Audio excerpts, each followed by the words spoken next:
இன்றைய தியானம். தேவனே, உம்முடைய கிருபை எவ்வளவு அருமையானது!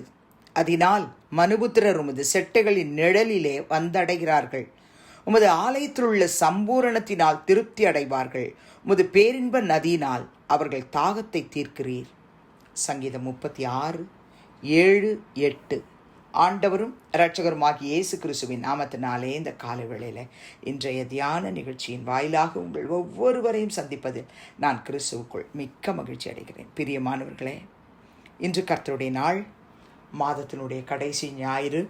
உலகம் முழுவதிலும் இருக்கிற எல்லா கர்த்தருடைய பிள்ளைகளும் இந்திய தேசத்திலே, தமிழகத்திலே, நம்முடைய மாவட்டங்களிலே, கிராமங்களிலே, குக்கிராமங்களிலே நடைபெறப் போகிற திருச்சபை ஆராதனைகளுக்கு கர்த்தர் தம்முடைய பிள்ளைகளை அழைத்து செல்லணும். கர்த்தர் ஆராதனையில் மகிமையை அடையும் பொழுது தம்முடைய தாசர்கள் வாயிலே கிருபையுள்ள வார்த்தைகளை, அபிஷேகம் நிறைந்த வார்த்தைகளை, வருகைக்கு ஆயத்தப்படுத்தக்கூடிய வார்த்தைகளை கொடுக்கணும்னு ஜெபம் பண்ணிட்டு நம்ம போகிறோம். இந்த 8ஆம் வசனத்தில் சங்கீதக்காரனாகிய தாவீது எழுதுறாரு, உமது ஆலயத்தில் உள்ள சம்பூர்ணத்தினால் திருப்தி அடைவார்கள். யாருன்னு சொன்னா, உம்முடைய செட்டைகளின் நிழலிலே வந்தடைகிறவங்க. கர்த்தருடைய சமூகத்துக்கு போறவங்களுக்கு தான், ஆலயத்துக்கு போறவங்களுக்கு தான் சம்பூரணமான திருப்தி கிடைக்கும். சம்பூர்ணமாய் திருப்தி அடையணுமா? ஆலயத்துக்கு போங்க, சர்ச்சை மிஸ் பண்ணாதீங்க. 16ஆம் சங்கீதம் 11ஆம் வசனத்தில் தாவீது எழுதுறாரு, ஜீவ மார்க்கத்தை எனக்கு தெரியப்படுத்துவீர். உம்முடைய சமூகத்தில் பரிபூரண ஆனந்தமும் உம்முடைய வலது பாரசத்தில் நித்திய பேரின்பமும் உண்டு. உம்முடைய சமூகத்தில்.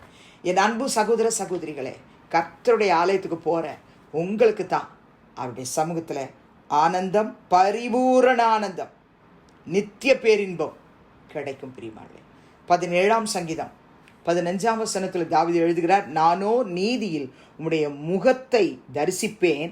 நான் விழிக்கும் போது உமது சாயலால் திருப்தியாவேன். கர்த்தருடைய ரகசிய வருகையிலே நீங்களும் நானும் காணப்படணும்னா இப்பமே கர்த்தரை ஆராதிக்கிற ஆராதனை ஸ்தலத்தை கைவிடவே கூடாது. போகணும், அவரை பார்க்கணும், அவரை துதிக்கணும், அவரை ஆராதிக்கணும், அவரை மகிமைப்படுத்தணும். ஆலயத்தில் உள்ள சம்பூர்ணத்தினால திருப்தி அடையணும். பிரியமானவர்களே, தாவீது அதை அனுபவிச்சு எழுதுறார். 63ஆம் சங்கீதம் 5ஆம் வசனத்தில் பாருங்க, நினத்தையும் கொழுப்பையும் உண்டது போல என் ஆத்துமா திருப்தி ஆகும். என் வாய் ஆனந்த களிப்புள்ள உதடுகளால் உம்மை போற்றும். நீங்க வனாந்திரத்தில் இருக்கும் பொழுது பாடுறாருன்னு அந்த தலைப்பில் படிக்கலாம். பிரியமானவர்களே, 63ஆம் சங்கீதத்தில் நாம் துன்பம், துயரம், வேதனை, வனாந்திரம், நெருக்கடி வரும்பொழுது இப்படி பாட முடியுமா? கர்த்தருடைய ஆலயத்தின் மேலே வாஞ்சையாக இருக்கிறேன், அவரை பார்க்க ஆசையாக இருக்கிறேன், நான் போனேன்னா நான் பார்த்தேன்னு சொல்கிறார். 65ஆம் சங்கீதத்தில் கூட 4ஆம் வசனத்தில் எழுதுறாரு, உம்முடைய பிரகாரங்களில் வாசமாயிருக்கும்படி நீர் தெரிந்து கொண்டு சேர்த்து கொள்ளுகிறவன் பாக்கியவான். உம்முடைய பரிசுத்த ஆலயமாகிய உமது வீட்டின் நன்மையால் திருப்தி ஆவோம். நீங்கள் அதை அனுபவிச்சிங்கன்னா தான் இந்த வார்த்தையை மற்றவங்களுக்கு நீங்கள் எடுத்து சொல்ல முடியும். நீங்கள் எரேமியாவின் புத்தகம் 31ஆம் அதிகாரத்தில் 12-14 வரைக்கும் உள்ள வசனத்தில் எரேமியா எழுதுவார், அவர்கள் வந்து சீயோனின் உச்சியிலே கெம்பீரித்து கர்த்தர் அருளும் கோதுமை, திராட்சரசம், எண்ணெய், ஆட்டுக்குட்டிகள், கன்றுக்குட்டிகள் என்பவைகளாகிய இந்த நன்மைகளுக்காக ஓடி வருவார்கள். அவருடைய ஆத்துமா நீர் பாய்ச்சலான தோட்டம் போல் இருக்கும், அவர்கள் இனி தொய்ந்து போவதில்லை. அதோடு நிறுத்தலைங்க. 13-14 ரொம்ப ஆசீர்வாதமான வார்த்தையை கொடுத்திருக்கிறார் பாருங்க. கர்த்தர் எரேமியா மூலமாக எழுதி வச்சிருக்கிறார், அப்பொழுது கன்னிகைகளும் வாலிபரும் முதியோரும் கூட ஆனந்த களிப்பாய் மகிழ்வார்கள். நான் அவர்கள் துக்கத்தை சந்தோஷமாக மாற்றி அவர்களை தேற்றி அவர்கள் சஞ்சலம் நீங்க அவர்களை சந்தோஷப்படுத்துவேன். ஆசாரியர்களின் ஆத்துமாவை கொழுமையானவைகளினால் பூரிப்பாக்குவேன். என் ஜனங்கள் நான் அளிக்கும் நன்மையினால் திருப்தியாவார்கள் என்று கர்த்தர் சொல்லுகிறார். கர்த்தர் சொல்ற வார்த்தையை எரேமியா எழுதி வச்சிருக்கிறார். பிரியமான சகோதரனே, சகோதரியே, தேவாலயத்தை நாடி தேடி வாஞ்சையா போறவங்க வாழ்க்கையில அபண்டன்ட் பிளெஸிங் தான், பரிபூரண நன்மை, ஆசீர்வாதம் தான் நிச்சயமாய் பிரியமானவர்களே கர்த்தர் உங்களுக்கு தருவார்.